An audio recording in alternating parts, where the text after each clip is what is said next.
Siang. Perkenalkan, kami dari kelompok 2 akan mempresentasikan hasil diskusi kami mengenai kelas Ophiuroidea, yaitu bintang ular laut yang merupakan saya sendiri Anulandari. Saya Hayung Nisa. Saya Nuruzana bin Al-Fafa. Saya Deza Fasya.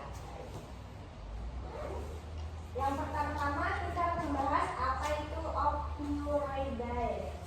Ophiuroidea.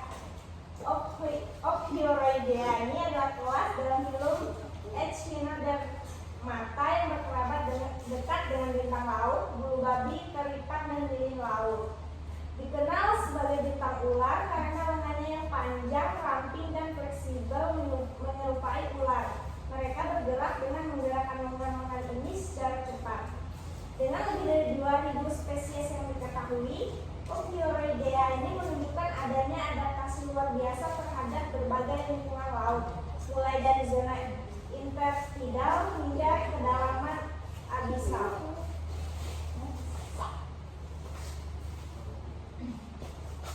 Nah, klasifikasi Ophiuroidea ini ada dua, yaitu Ophiurida yang merupakan ciri khasnya adalah lengan yang tidak bercabang, biasanya diselimuti sisik atau lempengan. Contohnya itu ada Ophiutrix fragilis atau bisa disebut common star.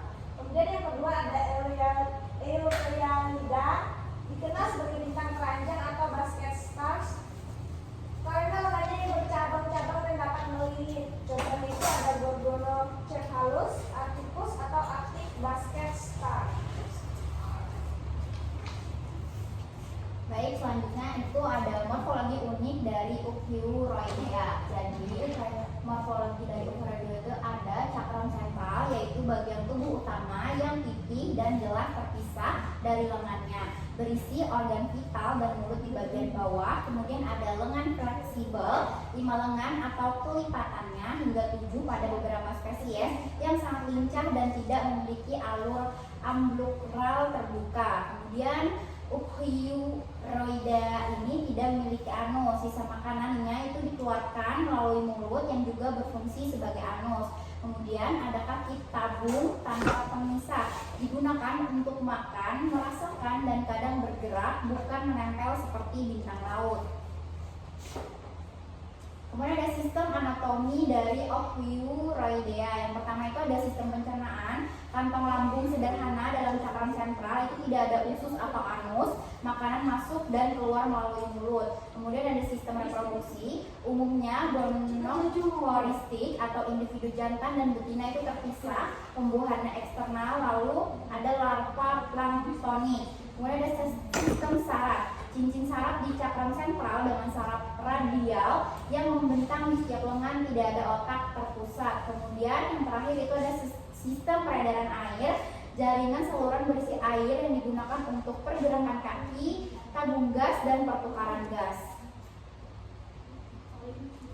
Kemudian ada habitat dan distribusi. Ophiuroidea mendiami hampir setiap habitat laut di seluruh dunia. Yang pertama itu ada dasar laut dalam. Spesies Ophiuroidea ditemukan melimpah di kedalaman laut, memainkan peran penting dalam ekosistem bentik. Kemudian ada zona intertidal, beberapa spesies bersembunyi di bawah batu atau di celah-celah karang saat air surut. Kemudian ada terumbu karang, banyak spesies hidup di antara cabang-cabang karang, mencari perlindungan dan makanan. Dan yang terakhir itu di lumpur dan pasir, spesies penggali hidup di substrat lunak, menggunakan lengan mereka untuk menyaring makanan.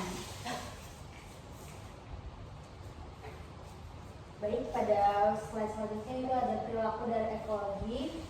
Pertama, dari segi pola makan, kelompok ini memiliki cara makan yang sangat beragam. Ada yang berperan sebagai detritivor, yaitu memakan materi organik yang sudah membusuk. Ada juga yang menjadi substansi feeder dengan menyaring partikel makanan dari air. Beberapa spesies dapat menjadi predator invertebrata kecil, dan ada juga yang bersifat scavenger dengan memakan bangkai hewan. Selain perilaku makan, Ophiuroidea juga punya peran ekologis penting.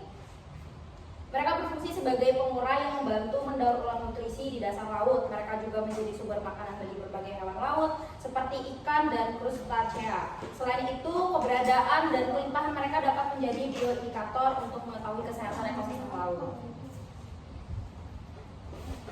Selanjutnya, adaptasi spesial Ophiuroidea.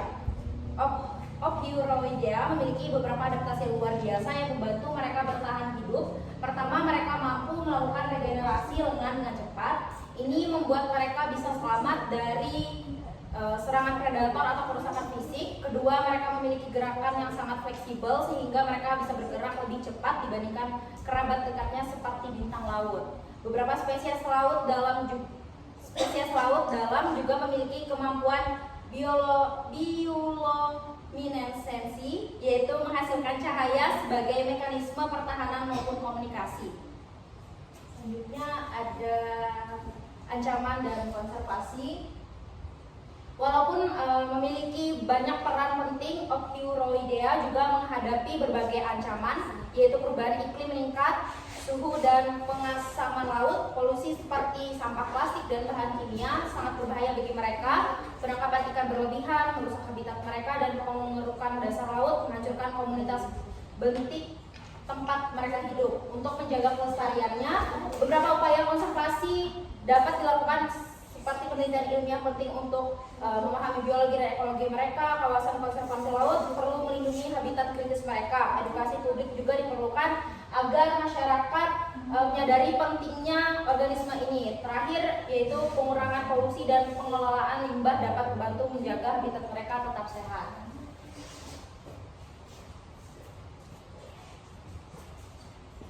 Nah, baik, slide selanjutnya itu ada peran Ophiuroidea terhadap ekosistem. Yang pertama itu sebagai pengurai.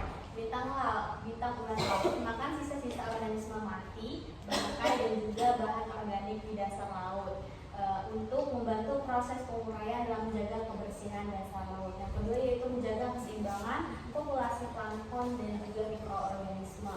Beberapa spesies menyaring partikel makanan kecil seperti plankton dan mikroba, menjaga keseimbangan rantai makanan. Yang ketiga yaitu penyajian nutrisi untuk predator. Bintang ular laut menjadi makanan untuk hewan laut lain seperti ikan, kepiting, gurita, dan beberapa echinoderm lainnya sebagai bagian penting dalam rantai makanan. Yang keempat yaitu mengaduk sedimen laut. Gerakan mereka di dasar laut membantu mengaduk pasir dan juga lumpur untuk meningkatkan oksigenasi sedimen dan kualitas habitat bagi organisme dasar laut lainnya. Dan yang terakhir yaitu indikator kesehatan lingkungan. Populasi bintang ular laut sensitif terhadap polusi dan juga perubahan suhu air sehingga dapat menunjukkan kondisi kesehatan ekosistem lautnya.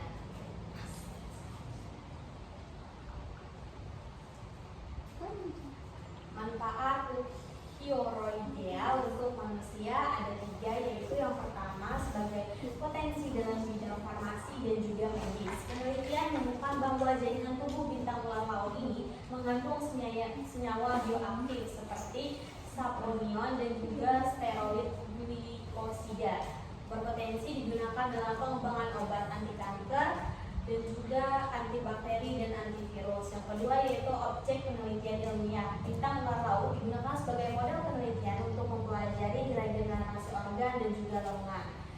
Contohnya seperti evolusi hewan laut, struktur sistem saraf dan reproduksi, berguna untuk pengembangan ilmu biologi, bioteknologi dan juga kedokteran. Yang terakhir yaitu manfaat ekowisata dan juga pendidikan.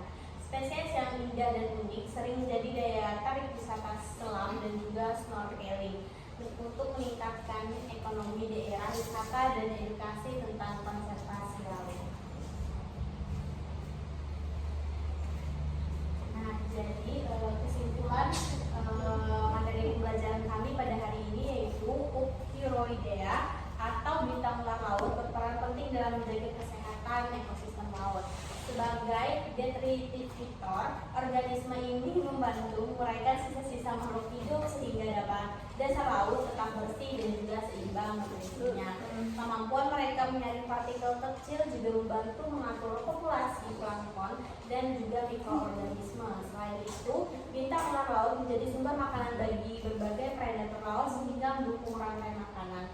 Gerakan mereka yang mengaduk sedimen turut memperbaiki kualitas dasar perairan, sementara sensitivitasnya terhadap populasi membuat menjadi indikator kondisi lingkungan. Bagi manusia, bintang ular laut bermanfaat dalam penelitian ilmiah, potensi pengembangan obat, serta menjadi daya tarik ekowisata. Dengan peran-peran ini, bintang ular laut menjadi organisme penting bagi ekosistem laut dan juga manusia. Sekian presentasi dari kelompok kami. Apakah ada yang ingin ditanyakan dari kelompok 1, 3, dan 4? Silakan Elis. Saya ingin bertanya tentang regenerasi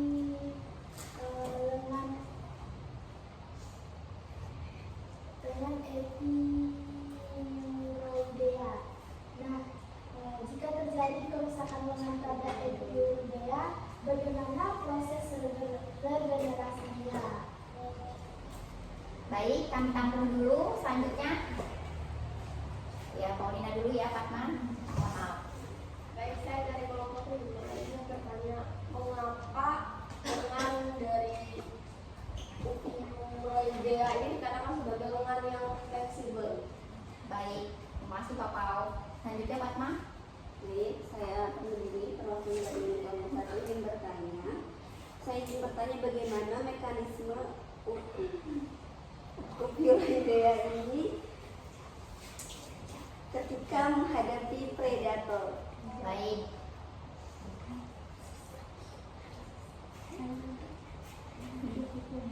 Baik, izinkan kami berdiskusi selama 5 menit.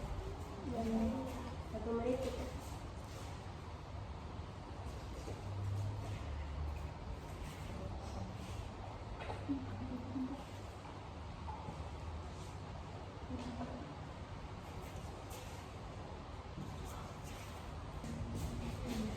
Baik, saya izin menjawab pertanyaan dari Elis. Pertanyaannya, jika terjadi kerusakan lengan pada Epiuroidea, bagaimana proses regenerasinya?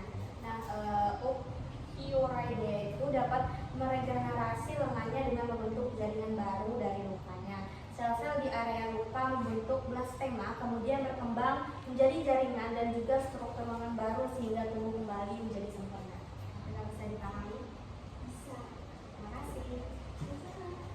Baik, saya akan menjawab pertanyaan dari Paulina dengan pertanyaan mengapa lengan Epiuroidea itu dikatakan sebagai lengan yang fleksibel.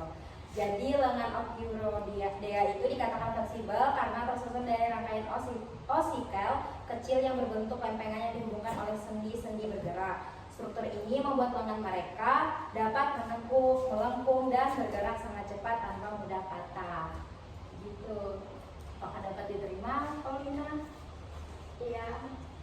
Baik, selanjutnya saya akan menjawab pertanyaan dari Fatma. Tadi pertanyaannya bagaimana mekanisme pertahanan diri dari Epiuroidea ketika menghadapi predator. Jadi Epiuroidea atau bintang ular laut ini memiliki mekanisme pertahanan diri yang sangat efektif ketika menghadapi predator. Salah satunya itu cara utamanya adalah kemampuan melakukan ototomi, yaitu melepaskan salah satu lengannya secara sengaja saat tertangkap atau terancam. Lengannya yang terlepas ini akan bergerak secara refleks untuk mengalihkan perhatian predator, sehingga memungkinkan tubuh utamanya melarikan diri ke tempat yang lebih aman. Selain itu, lengan bintang ular laut ini dapat tumbuh kembali secara bertahap, sehingga kehilangan lengan itu tidak menjadi masalah fatal. Beberapa spesies juga memiliki tubuh yang lentur dan pergerakan cepat sehingga sulit ditangkap. Bahkan ada yang memiliki duri atau permukaan keras untuk memberikan perlindungan fisik tambahan. Mekanisme pertahanan ini membuat Epiuroidea mampu bertahan di lingkungan laut yang memiliki banyak ancaman. Apakah bisa diterima jawabannya? Terima kasih atas penjelasannya. Terima kasih.